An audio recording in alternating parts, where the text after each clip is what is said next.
دعائے کمیل اردو ترجمے کے ساتھ۔ اے اللہ، میں تجھ سے التجا کرتا ہوں، تجھے تیری اس رحمت کا واسطہ جو ہر چیز پر چھائی ہوئی ہے، تیری اس قوت کا واسطہ جس سے تجھے ہر چیز پر قاہری حاصل ہے، جس کے سامنے ہر چیز سر جھکائے ہوئے ہے اور جس کے آگے ہر چیز حقیر و محکوم ہے، تیری اس حاکمانہ عظمت کا واسطہ جس سے تو ہر شے پر غالب ہے، تیری اس عزت کا واسطہ جس کے مقابل کوئی چیز ٹھہر نہیں سکتی، تیری اس عظمت کا واسطہ جس کے جلووں سے ہر چیز بھری ہے، تیری اس سلطنت کا واسطہ جسے ہر چیز پر بالادستی حاصل ہے، تیرے اس جلوہ ذات کا واسطہ جو ہر شے کے فنا کے بعد بھی باقی رہے گا، تیرے ان اسماء حسنہ کا واسطہ جو ہر شے کے جز میں کار فرما ہے، تیرے اس علم کا واسطہ جو ہر چیز پر محیط ہے، تیرے جلوہ ذات کے اس نور کا واسطہ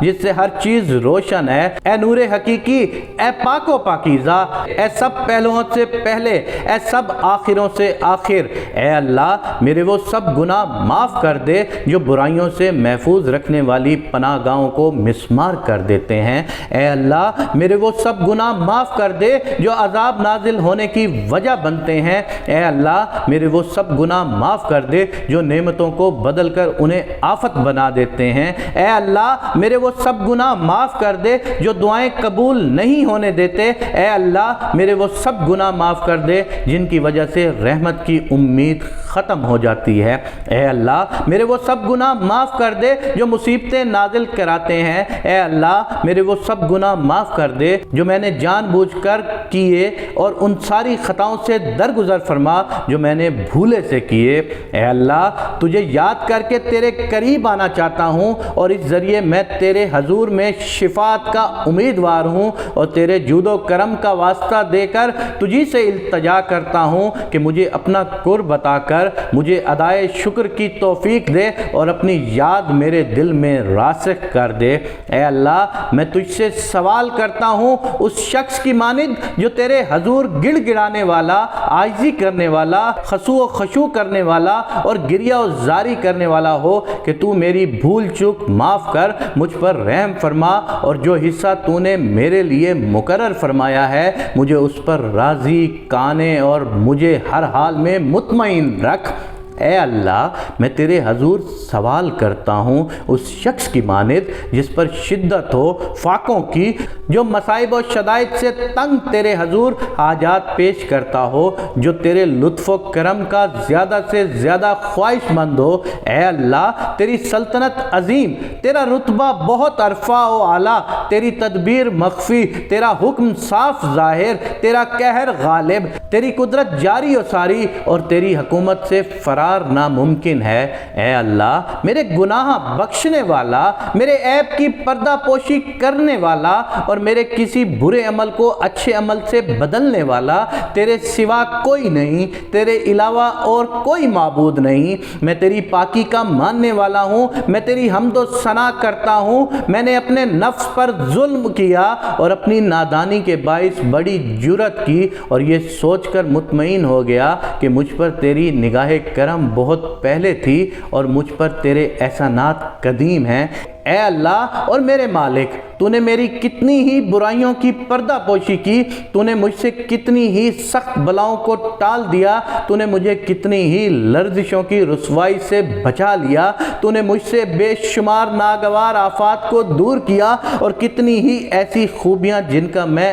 اہل بھی نہ تھا لوگوں میں مشہور کر دی، اے اللہ میری آزمائش بہت عظیم ہے، میری بدحالی حد سے بڑھ گئی ہے، میرے اعمال نے مجھے عاجز کر دیا ہے، اپنے گناہوں کی وجہ سے میرے ہاتھ گردن سے بندھ گئے ہیں، میری امیدوں کی درازی نے مجھے نفع سے محروم کر رکھا ہے، دنیا نے اپنی جھوٹی چمک دمک سے مجھے دھوکہ دیا ہے، میرے نفس نے اپنے گناہوں اور ٹال مٹول کے باعث فریب دیا ہے، اے میرے آقا تجھے تیری عزت کا واسطہ، تجھ سے التجا کرتا ہوں میری بدعمالیاں اور غلط کاریاں میری دعا کے قبول ہونے میں رکاوٹ نہ بنے۔ میرے جن بھیدوں سے تو واقف ہے تو ان کی وجہ سے مجھے رسوا نہ کرنا، اور خلوتوں میں انجام دیے گئے ان اعمالوں پر سزا دینے میں جلدی نہ کرنا جو میرے برے افعال، گستاخی، میری دائمی کوتاہی، جہالت، میری کثرت خواہش نفس اور غفلت ہیں۔ اے اللہ اپنی عزت کے طفیل مجھ پر ہر حال میں مہربان رہ اور میرے تمام معاملات میں اپنا لطف و کرم عطا فرما۔ اے میرے معبود و رب، تیرے سوا کون ہے جس سے سوال کروں، اپنی مصیبت کو دفع کرنے اور اپنے کاموں میں نظر کرم کرنے کا کہوں۔ اے میرے معبود و مولا، تو نے میرے لیے جو حکم صادر فرمایا اس پر عمل کرنے میں ہوائے نفس کے تابع رہا، اور میرے دشمنوں نے مجھے جو سنہری خواب دکھائے میں ان سے اپنا بچاؤ نہ کر سکا۔ بالآخر اس نے مجھے میری خواہشات کا سہارا لے کر دھوکہ دیا، اور اس میں میری تقدیر نے بھی اس کی مدد کی۔ اس طرح میں نے تیری مقرر کردہ بعض حدود سے تجاوز اور تیرے بعض احکامات کی نافرمانی کی۔ تمام حالات میں تیری تعریف مجھ پر واجب ہے۔ میرے لیے تو نے جو فیصلہ کیا اور جو حکم اور آزمائش میرے لیے لازمی ہو گئی اس پر مجھے کسی احتجاج کا حق حاصل نہیں۔ اے میرے معبود، تیری بارگاہ میں حاضر ہوں، اپنی کوتاہی اور اپنے نفس پر ظلم کرنے کے بعد عذر خواہ پشیمان دل شکستہ کیے پر نادم بخشش کا طلبگار تیری طرف متوجہ اقرار کرتا ہوں۔ مجھے تسلیم ہے، معترف ہوں کہ جو کچھ مجھ سے سرزد ہو چکا ہے اس کے بعد اب میرے بچ نکلنے کے لیے نہ کوئی راہ فرار ہے اور نہ کوئی پناہ گاہ پاتا ہوں جس کا اپنی اس پریشانی میں رخ کر سکوں، سوائے اس کے کہ تو ہی میری عذر خواہی قبول فرما لے اور مجھے اپنے وسیع دامن رحمت میں جگہ دے دے۔ اے میرے معبود، میری معافی کی درخواست قبول کر لے، میری تکلیف کی سختی پر رحم فرما اور میرے ہاتھ پاؤں کی اس سخت جکڑ سے مجھے رہائی بخش دے۔ اے میرے پروردگار، رحم فرما میرے جسم کی ناتوانی پر، میری جلد کی فرسودگی پر اور میری ہڈیوں کی ناطاقتی پر۔ اے وہ ذات جس نے میرے خلقت اور قابل ذکر ہونے کی ابتدا کی، میری پرورش کا سامان کیا، میرے حق میں بہتری کی اور میرے لیے غذا کے اسباب فراہم کرنے کی ابتدا کی، پس اب مجھے بخش دے اپنے اس کرم کے واسطے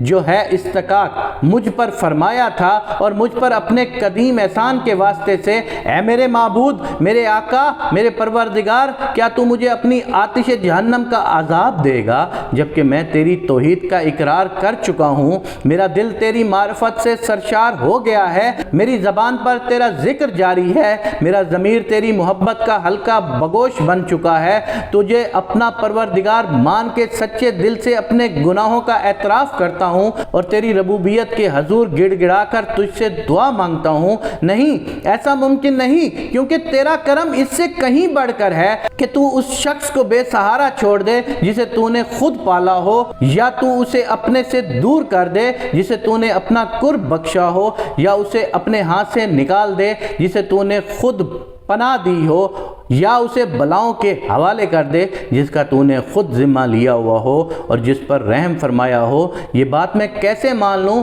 اے میرے مالک، میرے معبود، میرے مولا، کہ تو آتش جہنم کو مسلط کر دے ان چہروں پر جو تیری عظمت کے باعث تیرے حضور میں سجدہ ریز ہو چکے ہوں، ان زبانوں پر جو صدقے دل سے تیری توحید کا اقرار کر کے شکر گزاری کے ساتھ تیری مدح کر چکی ہوں، ان دلوں پر جو واقعی تیرے معبود ہونے کا حق شناسانہ اعتراف کر چکے ہوں، ان ضمیروں پر جو تیرے علم سے اس قدر بہراور ہوئے کہ تیرے ہی خوف سے جن میں خشوع پیدا ہو چکا ہے، یا ان اعضاء پر جو اطاعت کے جذبے کے ساتھ خوش خوش بڑھتے رہے کہ یہ مقام ان کے ہیں اور گناہوں کا اقرار کر کے مغفرت طلب کرتے ہیں۔ اے رب کریم، نہ تو تیری نسبت ایسا گمان ہی کیا جا سکتا ہے اور نہ ہی تیرے فضل کے بارے میں تیری طرف سے ہمیں ایسی کوئی خبر دی گئی ہے۔ اے پالنے والے، تو میری کمزوری سے واقف ہے، مجھ میں اس دنیا کی معمولی آزمائش آزمائشوں، چھوٹی چھوٹی تکلیفوں اور ان سختیوں کی برداشت نہیں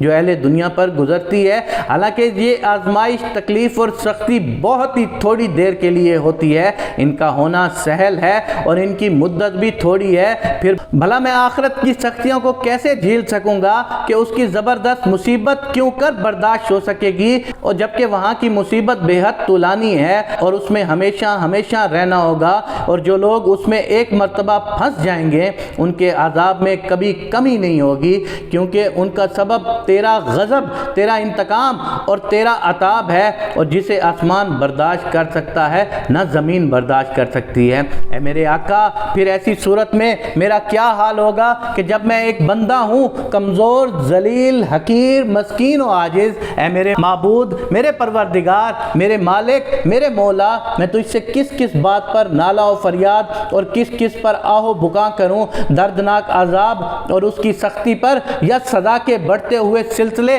اور اس کی طویل مدت پر؟ بس اگر تو نے مجھے اپنے دشمنوں کے ساتھ عذاب میں جھونک دیا اور مجھے ان لوگوں کے ساتھ اکٹھا کر دیا جو تیری سزاؤں کے سزاوار ہیں، اور مجھے اپنے محبوب بندوں اور اولیاء سے جدا کر دیا، اگر ایسا فرض بھی کر لیا جائے تو اے میرے معبود، میرے مالک، اے میرے مولا، میرے پروردگار، میں تیرے عذاب پر اگر صبر بھی کر لوں تو تیری رحمت سے جدائی پر کیوں کر صبر کر سکوں گا؟ اور اسی طرح اگر میں تیری آتش جہنم کی تپش برداشت بھی کر لوں تو تیری نظر کرم سے اپنی محرومی کیسے برداشت کر سکوں گا، جبکہ مجھے تجھ سے عفو و درگزر کی امید ہے۔ بس تیری عزت کی قسم اے میرے آقا و مولا، میں سچی قسم کھا کر کہتا ہوں کہ وہاں اگر تو نے میری گویائی سلامت رکھی تو میں اہل جہنم کے درمیان تجھے اس طرح پکاروں گا جیسے کرم کے امیدوار پکارا کرتے ہیں۔ میں تیرے حضور میں اسی طرح آہو بکا کروں گا جیسے فریادی آہ زاری کرتے ہیں، اور تیری رحمت کے فراق میں اسی طرح روؤں گا جیسے بچھڑنے والے آنسو بہایا کرتے ہیں۔ بس میں تجھے وہاں مسلسل پکاروں گا کہ تو کہاں ہے، اے مومنوں کے مالک، اے حق شناساؤں کی امیدگاہ و منزل مقصود، اے استغاثہ کرنے والوں کی فریاد رس و دستگیر، اے صادقوں کے دلوں کے محبوب اور اے تمام جہانوں کے معبود، کیا تو ملے گا؟ تیری ذات پاک ہے۔ اے میرے معبود، میں تیری حمد کرتا ہوں۔ میں حیران ہوں کہ یہ کیوں کر ہوگا کہ تو اسی آگ میں سے ایک بندہ مسلم کی آواز سنے جو اپنی نافرمانیوں کی پاداش میں اس میں قید کر دیا گیا ہو، اپنی مصیبت کی سزا میں اسی عذاب میں گرفتار ہو، اور جرم و خطا کے بدلے میں جہنم کے طبقات میں مبعوث ہو، مگر وہ تیری رحمت کے امیدوار کی طرح تیرے حضور میں فریاد کرتا ہو، تیری توحید کو ماننے والوں کی سی زبان سے تجھے پکارتا ہو، اور تیری ربوبیت کے واسطے سے تیری جناب سے سہارا چاہتا ہو۔ اے میرے مالک، پھر وہ اس عذاب میں کیسے رہ سکے گا جبکہ اسے تیرے گزشتہ حلم و کرم اور مہربانی کی آس بندی ہوگی؟ یا آتش جہنم اسے کیسے اذیت پہنچائے گی جبکہ اسے تیرے فضل و تیری رحمت کا آسرا ہوگا؟ یا اس کو جہنم کا شعلہ کیسے جلائے گا جبکہ تو خود اس کی آواز سن رہا ہوگا اور اس کے مقام کو دیکھ رہا ہوگا؟ یا جہنم کی تکلیفیں اس کی کیوں کر گرفت کر سکیں گی جبکہ تو اس بندے کی ناتوانی سے خوب آگاہ ہے؟ یا پھر وہ جہنم کے طبقات میں کیوں کر تڑپتا رہے گا جبکہ تو اس کے ایمان کی سچائی سے آگاہ ہے؟ یا عذاب کے موکل اس کو کیوں کر جھڑک سکیں گے جبکہ وہ تجھے پکار رہا ہوگا کہ اے پروردگار؟ یا ایسا کیوں کر ممکن ہے کہ وہ تیرے فضل و کرم کی آس لگائے ہو اور تو اسے جہنم ہی میں پڑا رہنے دے؟ نہیں، تیری نسبت ایسا گمان نہیں کیا جا سکتا، نہ ہی تیرے فضل و کرم کا یہ شیوہ ہے اور نہ ہی یہ سلوک اس لطف و کرم و احسان سے میل کھاتا ہے جو تو اپنے معاہدوں اور مومنوں سے روا رکھتا ہے۔ اس لیے میں کامل یقین سے کہتا ہوں کہ اگر تو نے اپنے منکروں کو عذاب میں مبتلا کرنے کا فیصلہ نہ کر لیا ہوتا اور انہیں ہمیشہ جہنم میں رکھنے کا حکم نہ دے دیا ہوتا تو تو ضرور آتش جہنم کو ایسا سرد کر دیتا کہ وہ جائے سلامتی بن جاتی اور پھر کسی بھی شخص کا ٹھکانہ جہنم نہ ہوتا۔ لیکن خود تو نے اپنے اسماء الحسنی کے تقدس کی قسم کھائی ہے کہ تو تمام کافروں سے جو جنوں اور انسانوں میں سے ہیں جہنم کو بھر دے گا اور اپنے دشمنوں کو ہمیشہ کے لیے اس میں رکھے گا۔ تو نے کہ تیری حمد و ثنا عظمت و جلال والی ہے، اپنے بندوں پر پہل اور احسان کرتے ہوئے اپنی کتاب میں پہلے فرما دیا ہے کہ کیا وہ لوگ جو مومن ہیں اسی حیثیت کے ہیں جیسے فاسق؟ نہیں، یہ مساوی حیثیت نہیں رکھتے۔ اے میرے معبود، اے میرے مالک، میں واسطہ دے کر سوال کرتا ہوں تیری اس قدرت کا جسے تو نے موجودات کی تقدیر بنائی، تیرے ان حتمی فیصلوں کا جنہیں تو نے اٹل اور ناقابل تغیر حیثیت سے نافذ کیا ہے، اور تو ان پر غالب ہے جن پر یہ حکم لاگو ہیں، تو بخش دے اور معاف کر دے اسی رات اور اسی لمحے ہر وہ جرم جس کا میں مرتکب ہوا ہوں، اور ہر وہ گناہ جو میں نے کیا ہے، اور ہر وہ برائی جو میں نے چھپائی ہے، اور ہر وہ نادانی جو مجھ سے سرزد ہوئی ہے، چاہے چھپی ہوئی ہو یا کھلم کھلا ہو، مخفی رکھی ہو یا ظاہر کی ہو۔ میری ہر ایسی بدعملی کو معاف کر دے جس کا لکھنے کا حکم تو نے کرامہ کاتبین کو دیا، جنہیں تو نے میرے ہر عمل کو ثبت کرنے پر مامور کیا، اور انہیں میرے اعضاء کے ساتھ میرے اعمال کا گواہ مقرر کیا ہے۔ پھر ان سے بڑھ کر تو خود میرے اعمال کا نگران ہے، اور ان باتوں سے بھی باخبر ہے جو ان کی نظر سے مخفی رہ گئی ہیں، جنہیں تو نے اپنی رحمت سے چھپایا ہے، جن پر تو نے اپنے کرم سے پردہ ڈال دیا ہے۔ اے اللہ، مجھے زیادہ سے زیادہ حصہ دے ہر اس بھلائی میں سے جو تو نے نازل فرمائی ہے، ہر اس احسان میں سے جسے تو نے سرفراز فرمایا ہے، ہر اس نیکی میں سے جسے تو نے عام کیا ہے، ہر اس رزق سے جسے تو نے وسعت دی ہے، ہر اس گناہ سے جسے تو نے معاف کر دیا ہے، ہر اس غلطی سے جسے تو نے چھپا دیا ہے۔ اے میرے پروردگار، اے میرے پروردگار، اے میرے پروردگار، اے میرے معبود، اے میرے آقا، اے میرے مولا، اے میری غلامی کے مالک، اے وہ ذات کے جس کی گرفت میں میری جان ہے، اے میری بدحالی اور بیچارگی کو جاننے والے، اے میرے فقر و فاقہ سے آگاہی رکھنے والے، اے میرے پروردگار، اے میرے پروردگار، اے میرے پروردگار، میں تجھے واسطہ دیتا ہوں تیرے حق کا، تیری پاکیزگی کا، تیری عظیم ترین صفات کا اور تیرے مبارک ناموں کا۔ میری التجا ہے کہ میرے دن رات کے اوقات کو اپنی یاد سے معمور کر دے، اور ہر لمحہ تیری فرما برداری میں بسر ہو، اور میرے اعمال کو قبول فرما، اس طرح کہ میرے تمام اعمال و اذکار ایک ورد کی حیثیت اختیار کر لے، اور مجھے تیری اطاعت و عبادت میں ایک دائمی اور سرمدی کیف حاصل ہو جائے۔ اے میرے آقا، اے وہ ذات جو میرا آسرا اور بھروسہ ہے، اور جس کی سرکار میں میں اپنی ہر الجھن پیش کرتا ہوں، اے میرے پروردگار، اے میرے پروردگار، اے میرے پروردگار، میرے اعضاء میں اپنی اطاعت کے لیے قوت دے، میرے قواعد عمل کو فرائض کی انجام دہی کے لیے پختہ کر دے، اور مجھے توفیق دے کہ میں تجھ سے قرار واقعی ڈرتا رہوں اور ہمیشہ تیری اطاعت میں سرگرم رہوں، یہاں تک کہ میں بڑی آسانی سے تجھ تک رسائی حاصل کر سکوں، اس میدان میں جہاں ہر کوئی تجھ تک پہنچنے میں سبقت لے جانے کے لیے کوشاں ہے، اور نہایت سرعت سے تجھ تک پہنچ سکوں، ان مقابلہ کرنے والوں میں سے پہلے کرتے ہوئے، اور تیرے شیداؤں میں شامل ہو کر تیرے قرب کا شوق پیدا کروں، تیرے مخلص بندوں کی طرح تجھ سے قرب حاصل کر لوں، اور اہل یقین کی طرح اپنے اندر خوف پیدا کروں، اور تیری بارگاہ میں جب مومنین جمع ہوں تو میں ان کے ساتھ رہوں۔ اے اللہ، جو شخص مجھ سے کوئی بدی کرنے کا ارادہ کرے تو اسے اپنی زد میں لے لے، اور جو مجھے فریب دے تو اسے اپنے انتقام کی گرفت میں جکڑ لے۔ مجھے اپنے ان بہترین بندوں میں قرار دے جو تیرے ہاں مقبول و کامیاب ترین ہیں، جنہیں تیری جناب میں سے سب سے زیادہ قرب حاصل ہے، اور جو تیرا قرب حاصل کرنے والوں کے درمیان بندگان خاص کا درجہ رکھتے ہیں، کیونکہ یہ رتبہ تیرے فضل کے بغیر ممکن نہیں۔ اپنی شان کریمی سے مجھ پر رحم فرما، اور اپنی شان کے مطابق مہربانی فرما، اپنی رحمت سے میری حفاظت کر، میری زبان کو اپنے ذکر میں گویا کر، میرے دل کو اپنی محبت کی چاشنی عطا کر، میری دعائیں قبول کر، مجھ پر احسان فرما، میری خطائیں معاف کر دے، اور میری لرزشیں بخش دے، کیونکہ تو نے اپنے بندوں پر اپنی عبادت واجب کی ہے، انہیں دعا مانگنے کا حکم دیا ہے، اور ان کی دعائیں قبول کرنے کی ضمانت فراہم کی ہے۔ اس لیے اے میرے پروردگار اور اے میرے رب، میں نے تیرے ہی آگے ہاتھ پھیلایا ہے، بس اپنی عزت کے صدقے میں میری دعائیں قبول فرما، اور مجھے میری منزل تک پہنچا۔ مجھے تیرے فضل و کرم سے جو امید ہے اسے منقطع نہ ہونے دے، اور جنوں اور انسانوں میں سے جو بھی میرے دشمن ہوں مجھے ان کے شر سے بچا۔ اے اپنے بندوں سے جلد راضی ہو جانے والے، اپنے اس بندے کو بخش دے جس کے پاس دعا کے سوا کچھ نہیں، یقیناً تو جو چاہتا ہے کرتا ہے، تو اپنی مرضی کا مالک ہے۔ اے وہ ذات جس کا نام ہی دوا ہے، اے وہ ذات جس کا ذکر ہر بیماری کی شفا ہے اور جس کی اطاعت سب سے بے نیاز کر دیتی ہے، اس پر رحم کر جس کی واحد پونجی تیرا آسرا ہے اور جس کا سامان دفاع گریہ ازاری ہے۔ اے نعمتیں عطا کرنے والے منعم حقیقی، اے دکھ درد کے دفع کرنے والے، اے ان وحشت زدہ بندوں کے لیے روشنی جو تاریکیوں میں گھرے ہوئے ہیں، اے صاحب علم جسے کوئی اور علم نہیں دے سکتا، محمد و آل محمد علیہ السلام پر رحمت نازل فرما اور میرے ساتھ وہ سلوک کر جو تیرے شایان شان ہو، اور وہ سلوک نہ کر جس کا میں سزاوار ہوں۔ اللہ اپنے رسول پر اور ان بابرکت ائمہ پر درود بھیجتا ہے جو آل رسول ہیں اور کثرت سے سلام بھیجتا ہے۔